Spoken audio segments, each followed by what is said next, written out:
much going on in the three areas that you work in, and indeed a lot of interaction, of synergy. It's you all know each other well and often work together. Your Excellency, if we can talk about the Royal Commission for Jubail and Yanbu, and really tell me, I suppose, how it's actually contributing to the development of the effective value chains here in Saudi Arabia. Let me say, Royal Commission, since its inception 50 years ago, we are celebrating this year, completing the 50 years. Wow. And the planning of the cities, it starts with considering the value chain and the importance of the value chain and the competitiveness of the industries in the Royal Commission cities. Let's take, for example, the Ras Al Khair, because we are talking about mining. And if we take one example, our partner Ma'adin, where they receive their bauxite from the mines through the railway, and then they process the material and they export it through Ras Al Khair port. Yes. And then we have a downstream area for other smaller downstream industries. Yes. for aluminum. And all of the industries like this we do to make sure that the integration is there. The other thing is the energy and the utility, that we always take care of what is required. We study the industry itself before. If it's, for example, of high consumption of power or gas or water. And we accommodate these utilities during the master planning and the execution of the infrastructure. After that, we go into aligning the industries together, integration of, for example, waste streams. We take care very carefully about the environmental impact. You heard yesterday about maybe the CEO of Ma'adin talking about mining industry. Always the public, they consider it's not friendly with the environment. And we work with our partners to really utilize the waste material or deal with it. And that's why we have almost 65% of our waste stream, industrial waste stream, that we recycle or deal with it with environmental friendly measures. And that, I mean, that's so important. We'll talk a little bit more about that later.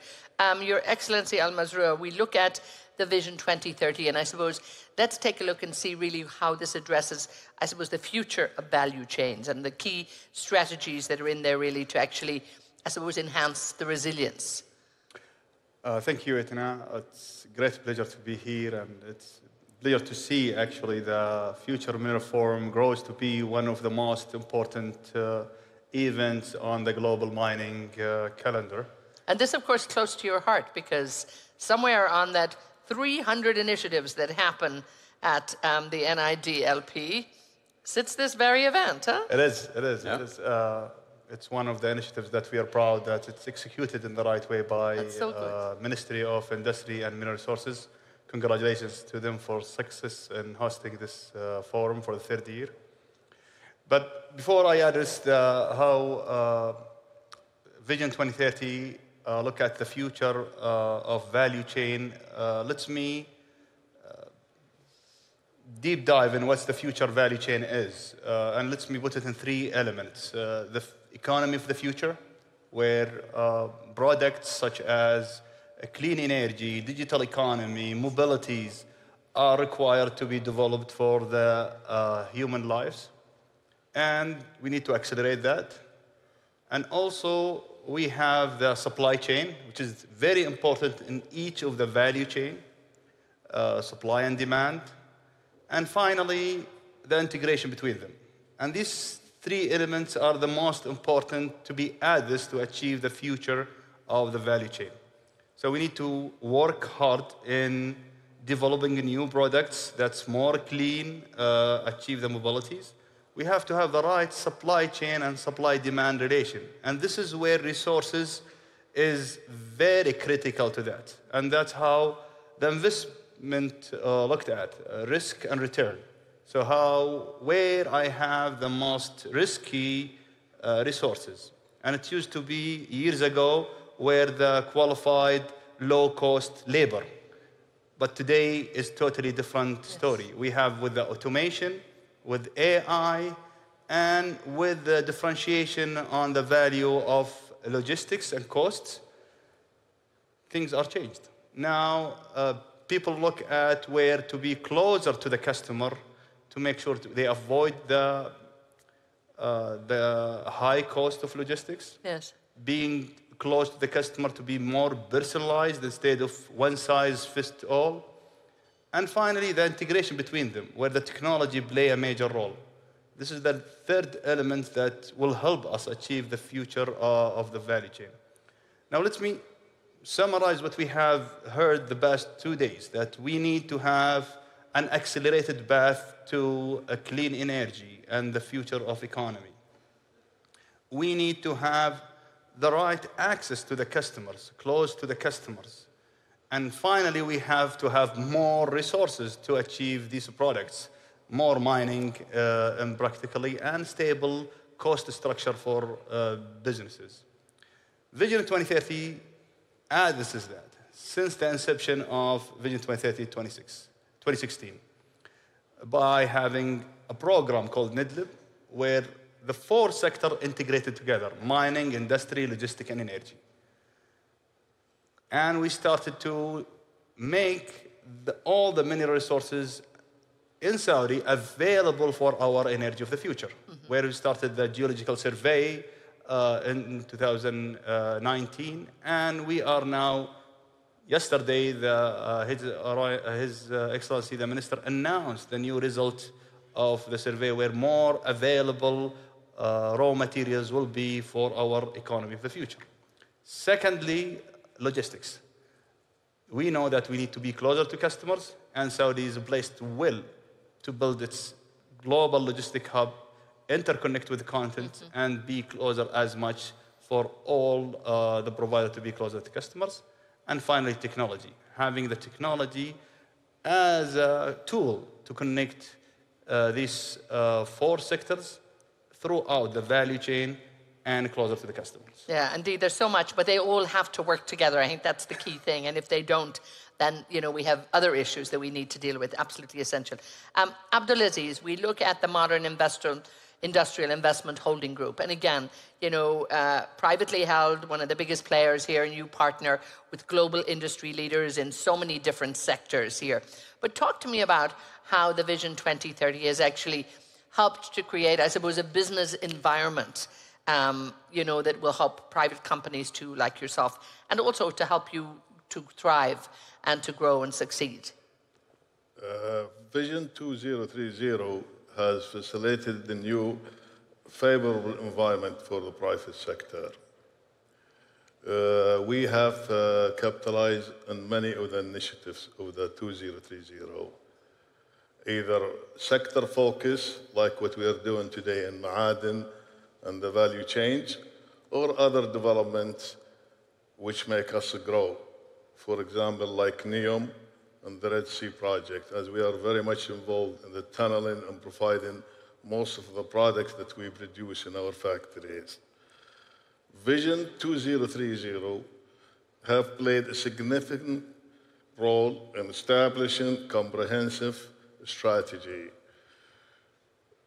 They put a framework for it, for all the vital sectors, including mining, while activity promoting and enabling private sector engagement, foster growth and development within Saudi Arabia mining, infrastructure, and industry. So basically, it's very encouraging to be part of the 2030. And again, I think it is about working together and looking to the future. Your Excellency Al Salam, we look at, Saudi Arabia with its ambition, really looking to be a leader in so many areas, but particularly a leader in terms of value chain creation. Is that happening? Is it working? It is. And we look at RCJY. It was vision 50 years ago, and we are living it today. And I think that's what's so interesting too. That yes, 50 years ago you pulled back, and as you say, it was its own different vision. It was just a desert. Wow. It's nothing. And if you see at that time how was the city was planned, and the previous king, King Fahd, when he was having the vision of having the total management of the city by RCGY. That was a vision at that time, and this is the successful enabler for Royal Commission. The second is Saudi Arabia embarked with the special economic zones. And to tell you, the special economic zone in Ras Al Khair, almost it's full now of tenants. And we just announced last year by His Royal Highness Mohammed bin Salman. This shows how is the global investments looking at Saudi Arabia as an ideal place because of its location, because of its ease of business happening with the Vision 2030, and because of investing in the infrastructure in the country. We continue in the investment even during COVID, and this shows the result is what we see now in FMF and in other big conferences that we are having in Saudi, and also the investments that we see the growth. For example, in Ras Al Khair, we reached to 175 billion riyals of investments. It's a new city. It's a new city, and we can see how big the number, and we are looking to double that. In Jubail, we will double. In Yanbu, we will double. With the leadership of His Royal Highness Abdulaziz bin Salman for the energy sector, because we are doubling our capacities when it comes to refining and petrochemicals. And His Royal Highness yesterday, he talked about the green energy, and he said whenever in any location we will provide that, and Royal Commission is the leader in this one. When it comes to green hydrogen, we will be a big hub for green hydrogen, for carbon capture, and for renewable. And this will be an attractive measure for global investments. No, absolutely. I mean, I think, and collectively, to have that message coming from His Royal Highness, to have, you know, all of you, you know, working towards that, to have the industrial bases, to have, you know, the Royal Commission, everybody working in that focus, so important. And many of those great cities, I need to get out more and come visit, don't I, and see the great work that's been doing there. We are ready for you. We'll show you something that you will be proud. No, I've seen some of the industrial cities and some of the great work that's been going on, and it's so impressive. Since you are a female, we have a flower exhibition or a show. It's a big show. It's a Guinness record. It will be in Yanbu and 17 of January, I think. Wow, so there you are. We'll all have to come back and we can combine. We'll have the ambassadors, we'll have the Royal Highness, and there you go, a little bit of industry and a little bit of beauty at the same time, because it all has to work together. Your Excellency Al Mazroui, you mentioned technology and innovation and all of that.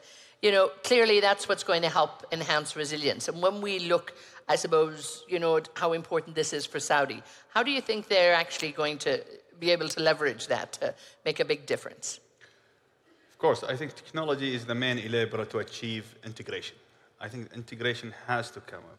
Thinking of a smart mine, connect to the smart factory, in a smart industrial city, and powered by smart grid, and moving goods and services through a smart logistics. And all that connection will provide the right data for the right AI.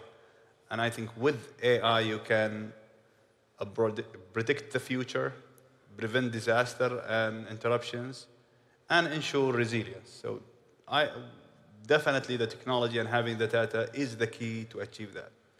Additionally, the technology helping in the deep tech on these legacy sectors, mining, industry, logistics, and energy, where disruption can happen to accelerate the achievement of more clean energy, available of different type of minerals and materials that can be used on our future of economy products. So both deep tech and integration use the technology and the Industry 4.0 enablement. Yesterday, we announced the partnership with the new lab KSA. It's true deep tech platform that will open their regional office in Saudi to actually attract global entrepreneurs and founders to work together with Aramco, Ma'aden, and Sabic, and the rest of the ecosystem to solve future challenges, come with more solutions that we contribute to Saudi and to the international.